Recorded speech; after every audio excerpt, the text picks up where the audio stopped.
Okay, so you sent over this massive stack of articles and research, and it's all about large language models. So Yeah. it really seems like you're diving deep into this AI explosion that's happening right now. Well, it's hard not to be fascinated right now. It seems like every day there's some new breakthrough or new headline, and these companies are just moving so fast. Yeah, and speaking of companies, your research focuses on six of the major players: OpenAI, Google, Meta, Anthropic, Microsoft, and Cohere.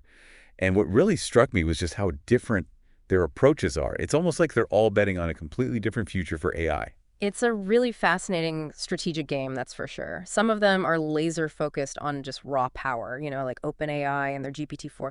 They really want to be the heavyweight champion, undisputed, of AI, but then others are playing a much more subtle game. Yeah, okay, let's unpack that a little bit. You actually highlighted a quote in one of the articles that I found really interesting, and it said that Meta is basically playing Robin Hood with its LLMs. Yeah. What do you make of that? It's definitely a bold move, that's for sure. By giving away their llama models for free, it's almost like they're saying, let 1,000 flowers bloom. They're taking a gamble because in the short term, they might lose profits, but they might end up fostering this whole new ecosystem of innovation that they can tap into later down the road. So it's kind of like they're planting seeds, and they're hoping to reap the rewards later on, down the line. And that's a completely different strategy from, let's say, Google, who seems to be taking this approach of weaving AI into just about everything they do. Right. Google's approach is much more about ubiquity. They're really leveraging their existing infrastructure, things that we're already using. Think about Google Search, Gmail, Android, all of that.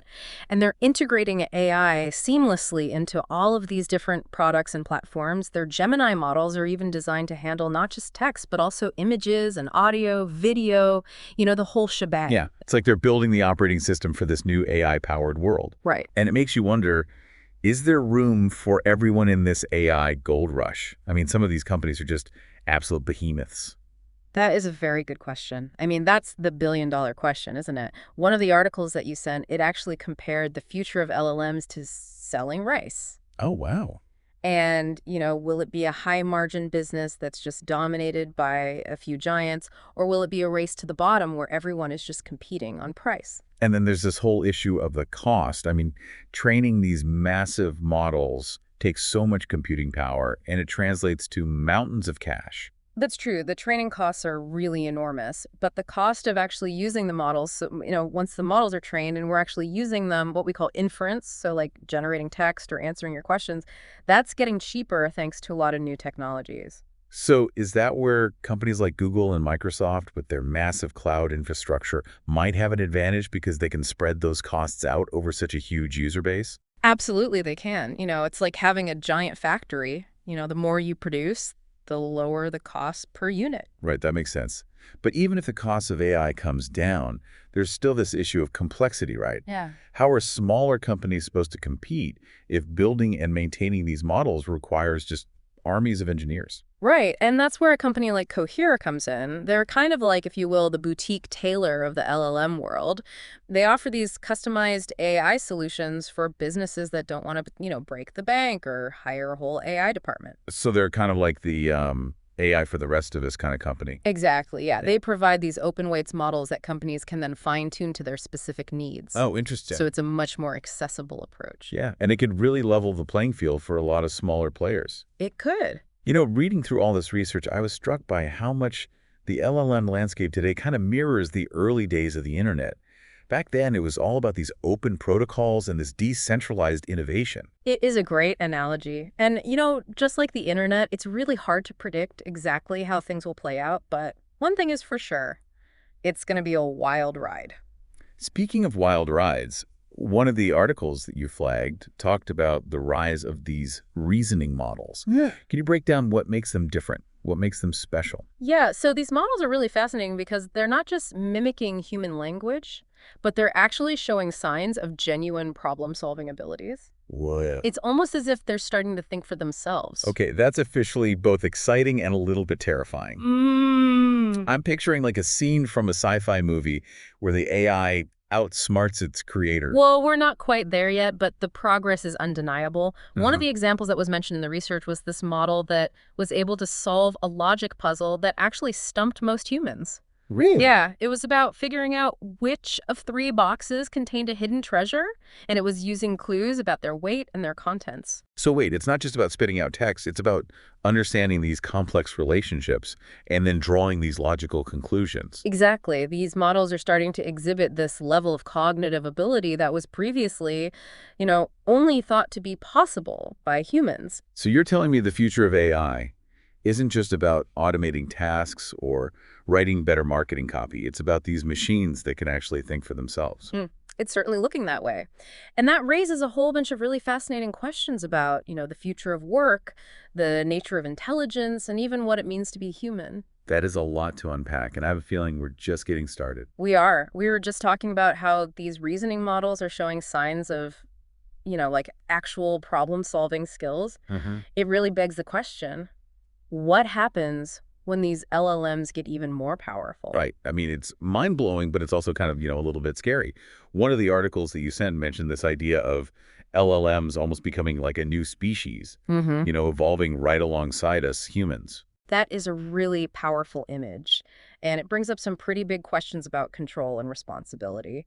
If these LLMs become truly autonomous, how can we make sure that they're actually aligned with human values? How can we control that? It makes me think about another article that you highlighted about the potential for misuse of this technology. Yeah. It's not that hard to imagine, someone using these LLMs for malicious purposes. Oh, absolutely. It's a legitimate concern. Just imagine an LLM that can generate these incredibly realistic fake news articles or social media posts. Oh, well. It could become almost impossible to tell what's true and what's not in a world where we're just bombarded with this incredibly sophisticated AI-generated content. It's like that old saying, the pen is mightier than the sword. But now it's like the keyboard is the thing that could be weaponized. Right, exactly. And the potential consequences are just, they're huge. We could see, even more polarization, erosion of trust, maybe even manipulation of elections. It's a pretty sobering thought. It is. But there's also, of course, the flip side. The potential for these LLMs to actually be a force for good, right? Like you mentioned earlier, revolutionizing things like healthcare and education, even helping us tackle climate change. For sure. Imagine these LLMs analyzing just massive amounts of medical data to personalize treatments or even develop entirely new therapies that we haven't even thought of yet. Or think about them creating personalized learning experiences, that are tailored to each student's individual needs and abilities. It's almost like having a team of like world-class experts at your fingertips, 24/7. Exactly. And the potential for just, brand new scientific discoveries. Oh, it's immense. It's huge. Imagine sifting through all of this data to uncover, these patterns and insights that would take human researchers years and years to find. Absolutely. So it's not just about, automating tasks or making things more efficient. It's about actually pushing the boundaries of like what we know of human knowledge. It's pretty amazing. But it's also really crucial that these benefits are distributed equitably. Mm. We don't want to create a world where, just a privileged few actually have access to this powerful technology. That's a great point. One of the articles you sent talked about this idea of, democratizing access to AI, making sure that it's used to benefit all of humanity, not just a select few. Right. Because if just a handful of companies or governments end up controlling this technology, I mean, it could just make existing inequalities so much worse. It could lead to, this huge concentration of power. Exactly. It's something I hadn't really thought about before, but it makes a lot of sense. It's not just about the tech itself. It's about, like, who controls it and how it's used. Exactly. And that brings us to this question of regulation, right? I mean, governments around the world are starting to, figure out how to actually govern this whole field, which is evolving so quickly. Yeah, they are. You actually flagged a section in one of the reports about the European Union's AI Act. Right. And it sounds like they're trying to, really get ahead of the curve with some pretty comprehensive regulations. They are. The EU is taking what they call a risk-based approach. So they're focusing on those AI systems that they consider to be a high risk to, things like fundamental rights or safety. Yeah. And LLMs are right at the top of that list. Oh, I bet. So they're not necessarily like trying to stifle innovation, but they are trying to, build some guardrails to ensure that things are developed responsibly and used responsibly. Exactly. It's kind of a cat and mouse game, isn't it? I feel like as soon as you come up with a rule, someone's going to find a way to, like, get around it. It is. That's the challenge with any new technology, especially one that's evolving this quickly. But it's so important that we have these conversations, that we try to anticipate, what are the risks here? Mhm. And then figure out, okay, how can we try to mitigate them? Thinking back to that analogy of, LLMs as this new species, Right. it's almost like we're trying to figure out how to coexist with these incredibly powerful beings that we've created. Yeah, it's a fascinating parallel. And just like with any new species, there's this period of, adjustment where we're learning to understand each other, and then we have to figure out ways to live together, peacefully and harmoniously. It really makes you wonder, what will that relationship between humans and LLMs look like in the future? Will it be collaboration? Will it be competition? Will it be something that we haven't even thought of yet? That is the question, isn't it? And it's one that we're going to have to grapple with, as this technology continues to evolve. One thing that I found particularly interesting in your research was this idea of personalized AI.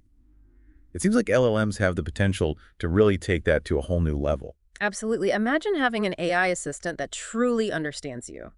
Like your needs and your preferences and even your personality. So it's like having this personal confidant, like a trusted advisor who's always there to offer support and guidance. Yeah, and it's not just about, practical matters. Personalized AI could also really enhance things like creativity and self-expression. Oh, interesting. Imagine collaborating with an AI to write music or create art or even just to generate new ideas. It's like having a muse whispering in your ear, Yeah.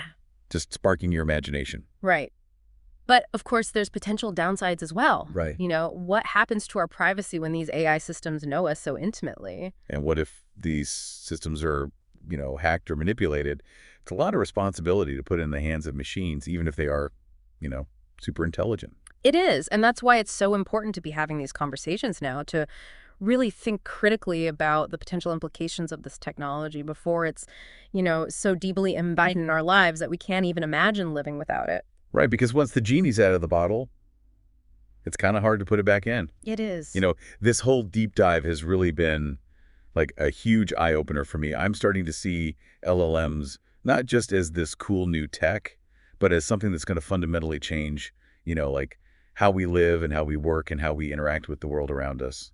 It's definitely a paradigm shift. There's no doubt about it. Yeah. And it's happening so much faster than most people realize. So what does all of this mean for someone like me who's just, starting to really grasp this whole LLM thing? What would you say is like the key takeaway?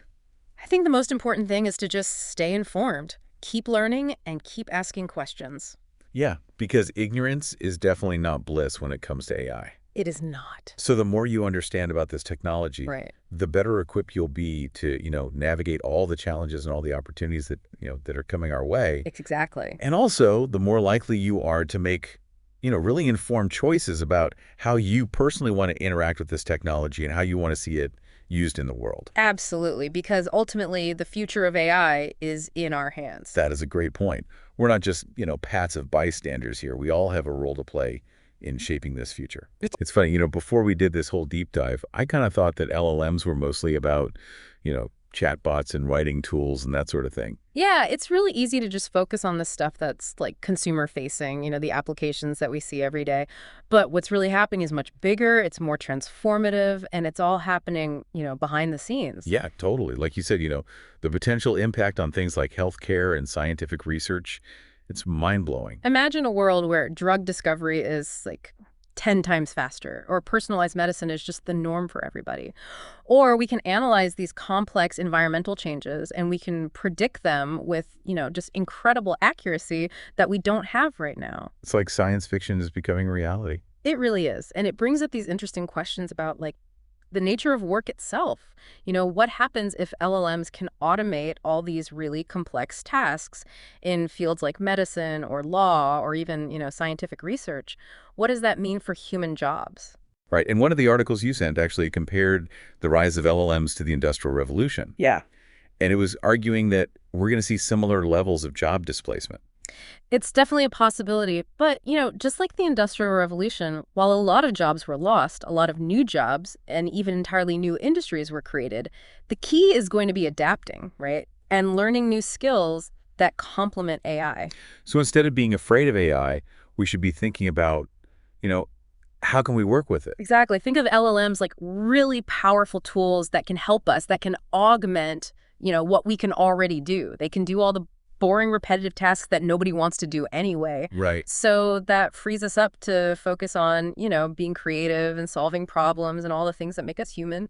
That actually gives me a little bit of optimism. It's not like humans versus machines. It's really about finding ways to work together to create something better. Exactly. And it's not just about work either. LLMs have the potential to totally transform the way that we learn new things, the way that we make art, even the way that we connect with each other.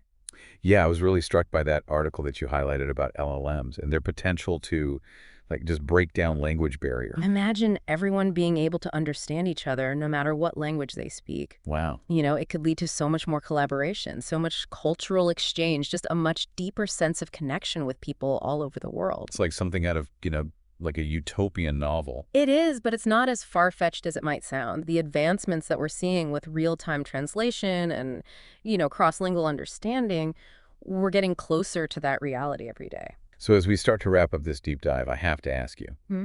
what are you most excited about when it comes to the future of LLMs? Honestly, it's the potential. We are just starting to figure out what these models can do. Who knows what incredible discoveries or inventions are waiting for us? It feels like we're standing at the edge of this giant unknown, Mm.